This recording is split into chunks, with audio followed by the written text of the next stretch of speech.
अस्सलामुअलैकुम friends, welcome back to my channel. आज का हमारा टॉपिक है इंडोमेथासिन कैप्सूल। आज हम बात करेंगे कि इंडोमेथासिन कैप्सूल क्या है और इसके क्या क्या इस्तेमाल हो सकते हैं। प्रेगनेंसी और डोज की बात करेंगे और लास्ट में हम इसके साइड इफ़ेक्ट्स के बारे में बात करेंगे। इंडोमेथासिन कैप्सूल ये एक non steroidal anti inflammatory medicine है और ये सिर्फ कैप्सूल की फॉर्म में ही अवेलेबल है। और कैप्सूल जो है ये 3 तरह का होता है।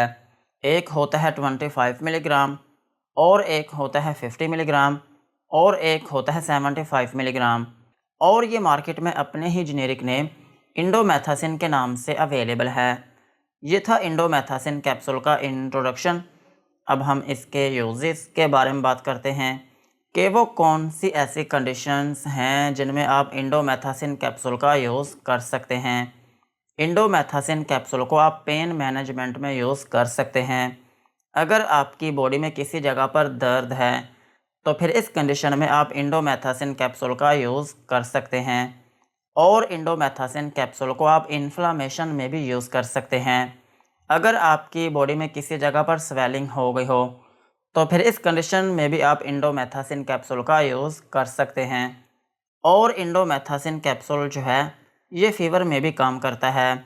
अगर किसी शख्स को थोड़ा बहुत बुखार है तो फिर इस कंडीशन में भी आप इंडोमेथासिन कैप्सूल का यूज़ कर सकते हैं। और इंडोमेथासिन कैप्सूल का एक अहम यूज़ ये है कि आप इसको एक्यूट गाउट में यूज़ कर सकते हैं। गाउट जो है ये एक ऐसी कंडीशन है जिसमें आपके जोड़ों में स्वेलिंग हो जाती है और फिर इस स्वेलिंग की वजह से आपके जोड़ों में दर्द रहना शुरू हो जाती है। और ये जो कंडीशन है ये तब होती है जब आपकी बॉडी में यूरिक एसिड का लेवल ज़्यादा हो जाए, तो फिर इसकी वजह से आपके जोड़ों में दर्द रहना शुरू हो जाती है। इस कंडीशन में भी आप इंडोमेथासिन कैप्सूल का यूज़ कर सकते हैं। और इंडोमेथासिन कैप्सूल को आप स्पॉन्डिलाइटिस में भी यूज़ कर सकते हैं।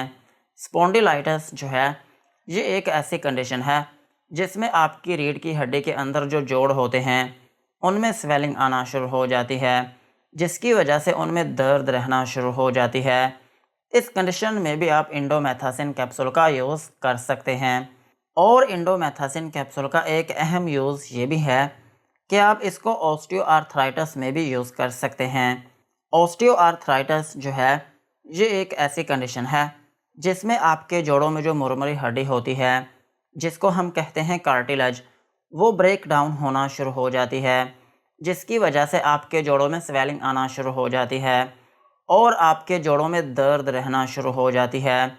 और आपके जोड़ों में जो फ्लेक्सिबिलिटी होती है वो भी बहुत कम हो जाती है और आपके जोड़ अकड़ जाते हैं। इस कंडीशन में भी आप इंडोमेथासिन कैप्सूल का यूज़ कर सकते हैं। और इंडोमेथासिन कैप्सूल को आप रूमाटॉइड आर्थराइटिस में भी यूज़ कर सकते हैं। रूमाटॉइड आर्थराइटिस जो है ये भी आपके जोड़ों की ही एक कंडीशन है और इसमें भी यही होता है कि आपके जोड़ों में स्वेलिंग हो जाती है और उनमें दर्द रहना शुरू हो जाती है। इस कंडीशन में भी आप इंडोमेथासिन कैप्सूल का यूज़ कर सकते हैं।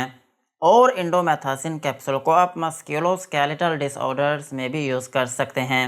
अगर आपके पट्ठों में दर्द है या फिर आपके पट्ठों में खिंचाव है या फिर आपके पट्ठों में किसी जगह पर स्वेलिंग आ गई हो तो फिर इस कंडीशन में भी आप इंडोमेथासिन कैप्सूल का यूज़ कर सकते हैं।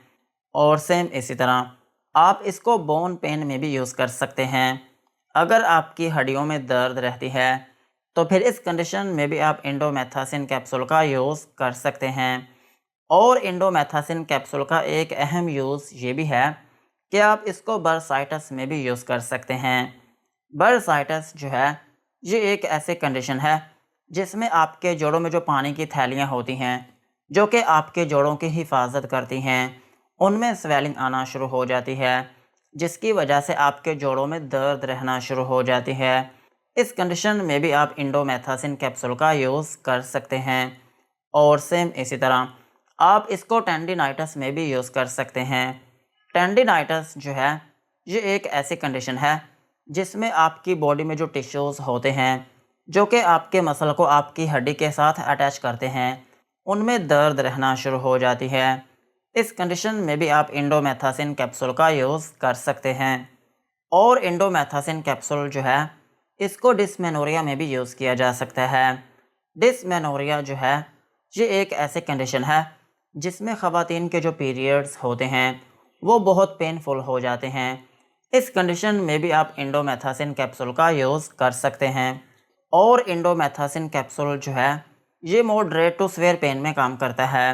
अगर आपकी बॉडी में मॉडरेट पेन है या फिर मॉडरेट टू सीवियर पेन है, यानी कि आपकी बॉडी में शदीद किस्म की दर्द है, स्पेशली अगर आपके जोड़ों में दर्द है, तो फिर इस कंडीशन में आप इंडोमेथासिन कैप्सूल का यूज़ कर सकते हैं।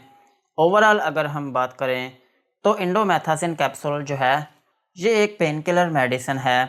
अगर आपकी बॉडी में किसी भी जगह पर दर्द है तो फिर इस कंडीशन में आप इंडोमेथासिन कैप्सूल का यूज़ कर सकते हैं।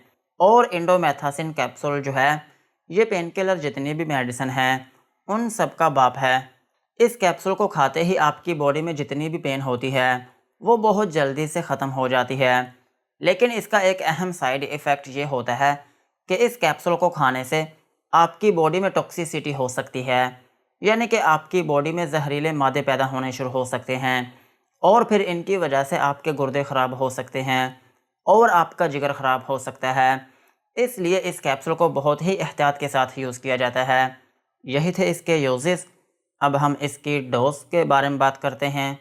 अगर आपकी एज 18 साल से ज़्यादा है तो फिर आप इसका 25 मिलीग्राम का जो एक कैप्सूल है दिन में 2 मरतबा यूज़ कर सकते हैं।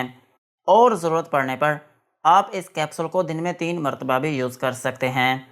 और अगर हम बात करें बच्चों की, तो बच्चों में इस मेडिसिन को यूज़ किया जा सकता है। अगर आपके बच्चे की एज 2 साल से ज़्यादा है तो फिर आप उसको 1 मिलीग्राम से लेकर 2 मिलीग्राम की जो एक डोज़ है वो आप पर केजी पर डे के हिसाब से यूज़ करवा सकते हैं। और अगर हम बात करें प्रेगनेंसी की, तो प्रेगनेंसी में ये कैप्सूल बिल्कुल भी सेफ़ नहीं है। प्रेगनेंसी में इस कैप्सूल को यूज़ ना करें। और ब्रेस्ट फीडिंग मदर्स जो हैं उनमें भी ये कैप्सूल रिकमेंडेड नहीं है, लेकिन ज़रूरत पड़ने पर ब्रेस्ट फीडिंग मदर इसको यूज़ कर सकती हैं। यही थे इसकी डोज़। अब हम इसके साइड इफ़ेक्ट्स के बारे में बात करते हैं कि अगर आप इंडोमेथासिन कैप्सूल का यूज़ करते हैं तो आपको क्या क्या नुकसानात हो सकते हैं। इंडोमेथासिन कैप्सूल को यूज़ करने से आपको हाइपर सेंसिटिविटी रिएक्शन हो सकता है, यानी कि आपकी स्किन के ऊपर रैशेस या फिर उसमें एलर्जी हो सकती है और आपको नोज़िया या फिर वॉमिटिंग हो सकती है, यानी कि आपको उल्टी या फिर मतली आना शुरू हो सकती है और आपको डायरिया हो सकता है, यानी कि आपको लूज़ मोशन आना शुरू हो सकते हैं और आपके पेट में दर्द हो सकती है और आपको डेजीनेस हो सकती है, यानी कि आपको थोड़ी बहुत नींद आना शुरू हो सकती है।